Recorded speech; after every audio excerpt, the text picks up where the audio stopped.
Guild Wars 2 is an incredible world waiting for you to explore, but if you're new, it can feel a bit overwhelming. Let me show you what you need to know before you dive in. Let's start off with the basics. Unlike most other MMOs, Guild Wars 2 does not have a subscription model. The base game is completely free, allowing you to experience the core world and level your character all the way up to 80.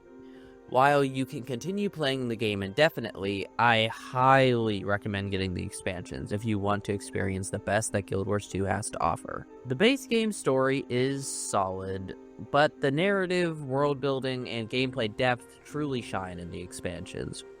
There are currently 5 expansions: Heart of Thorns, Path of Fire, End of Dragons, Secrets of the Obscure, and Janthier Wilds. As of 2023, ArenaNet has shifted to a yearly expansion model, with the last 2 expansions being both critically and commercially successful. This means that we can expect a new expansion every year moving forward, with the 2025 expansion already in development and likely to be revealed in the coming months. When it comes to pricing, the first 2 expansions, Heart of Thorns and Path of Fire, are bundled together for $30. End of Dragons is also $30, while the more recent Secrets of the Obscure and Janthier Wilds are priced at $25 each. While we're on the topic of expansions, let's talk about Living World content.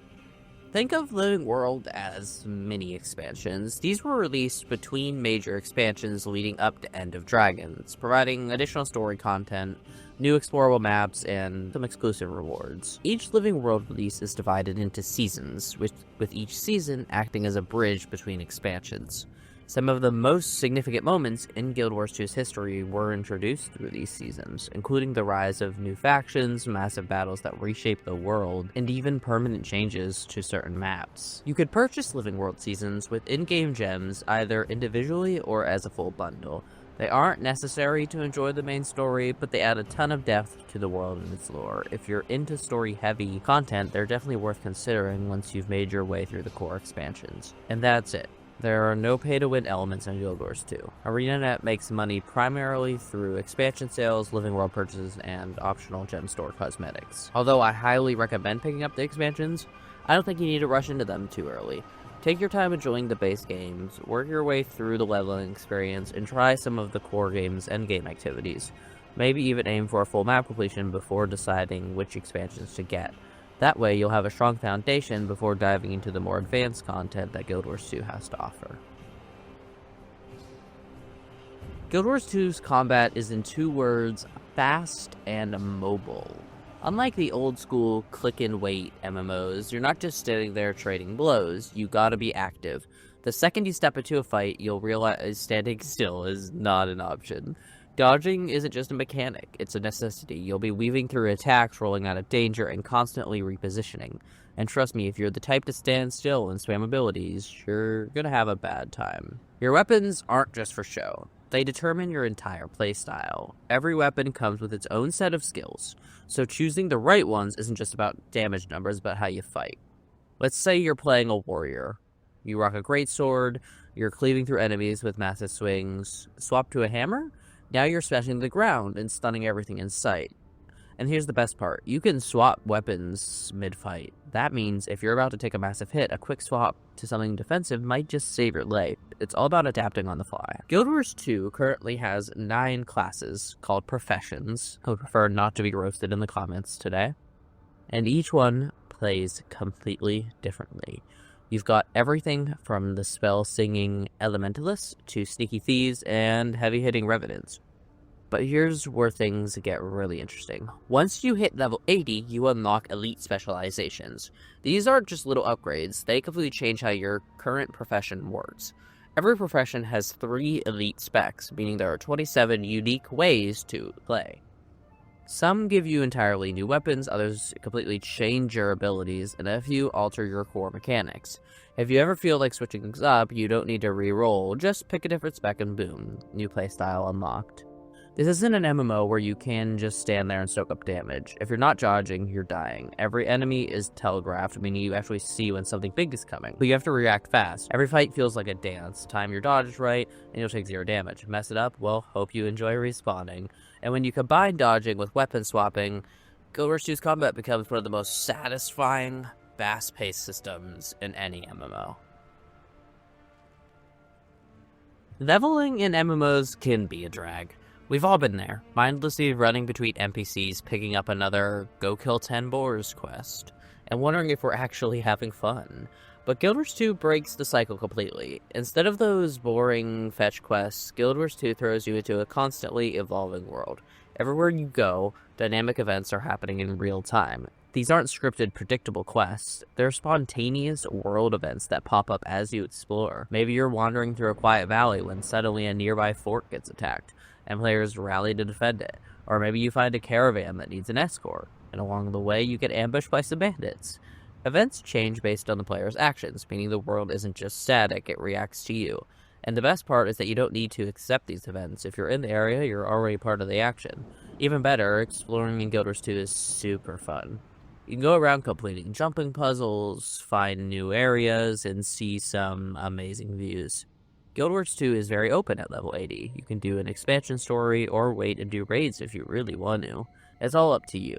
There is no endless gear grind in Guild Wars 2. Actually, the meta for gear has been the same for years. So that means if you stop playing for a while and then come back, you can go right back to being the overpowered god we all love.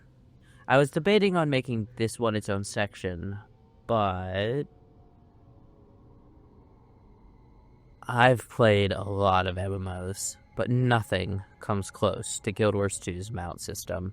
These aren't just speed boosts, they're full movement tools, each with their own mechanics that completely change how you explore the world. Whether you're leaping up cliffs, gliding through the air, or making impossible jumps across massive gaps. Mounts feel like a natural extension of the character rather than just a way to get from point A to point B.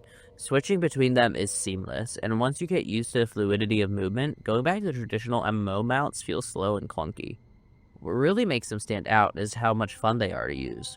You're not just pressing a button to go faster. You're actively engaging with the world, using mounts to solve movement challenges and reach places you couldn't otherwise. Exploring has never felt this good.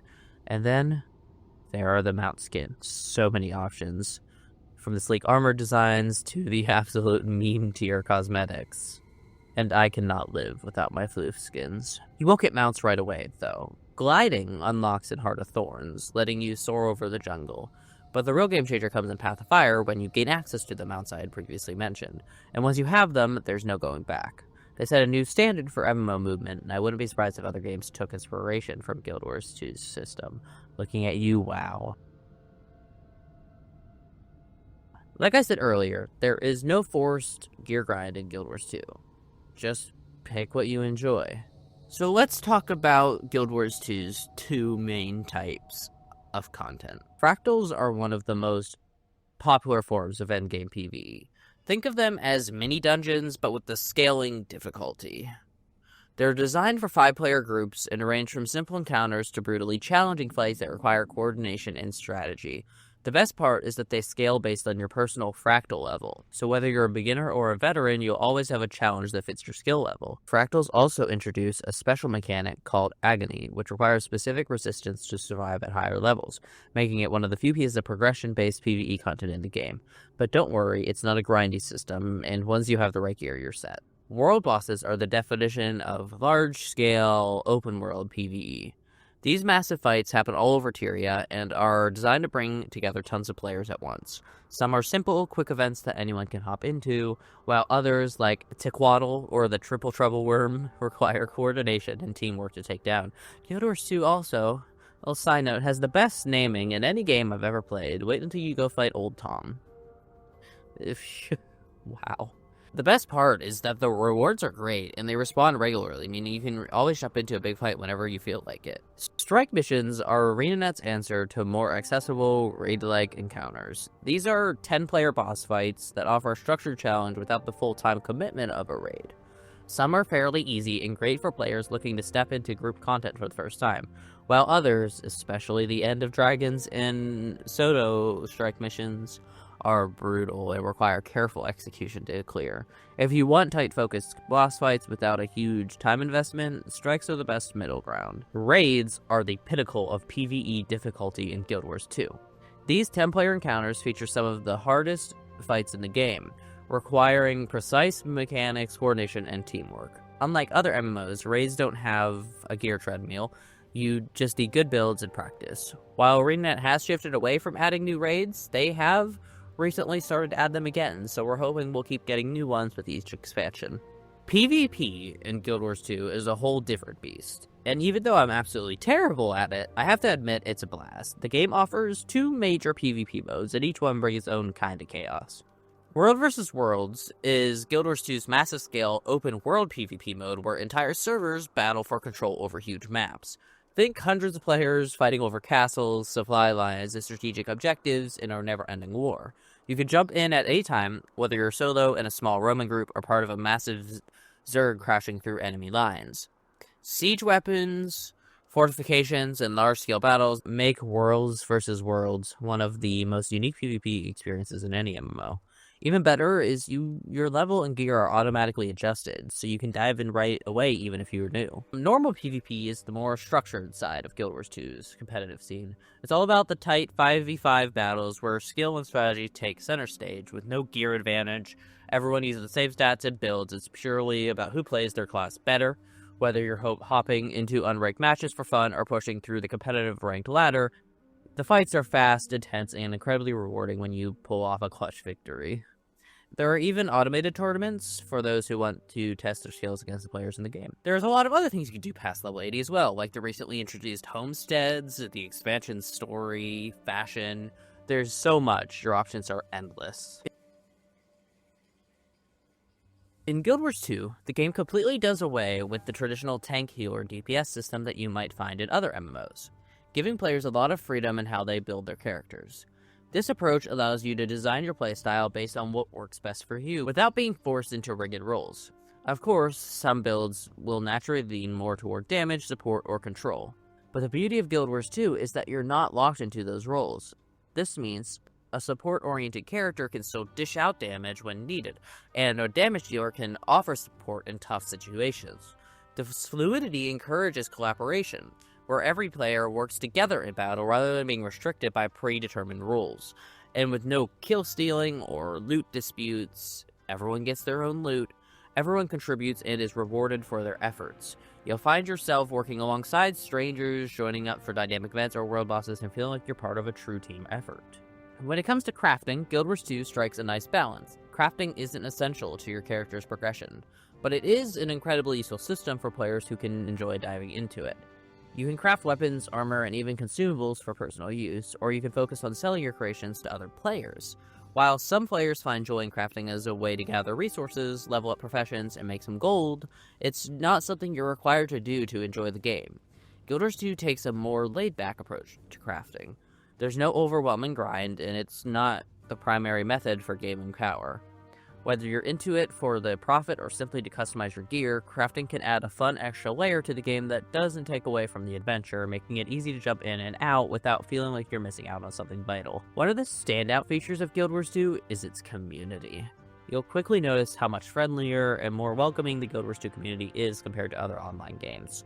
From the moment you enter the game, you'll see players helping each other with events, answering questions, and offering advice. It's a great environment for newcomers because there's always someone willing to lend a hand.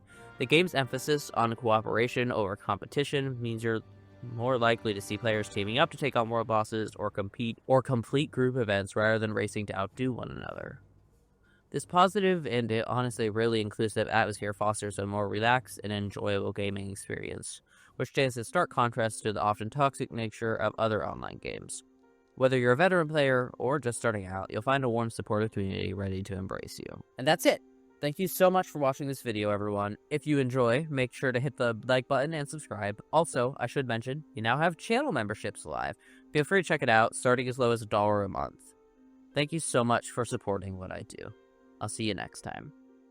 Hey everyone, thanks for watching this video. If you enjoyed it, do me a huge favor and click on another one, like right here on the screen. It really helps with the algorithm, and honestly, it's how YouTube knows my videos are worth watching. So yeah, go ahead, pick one, and I'll see you over there.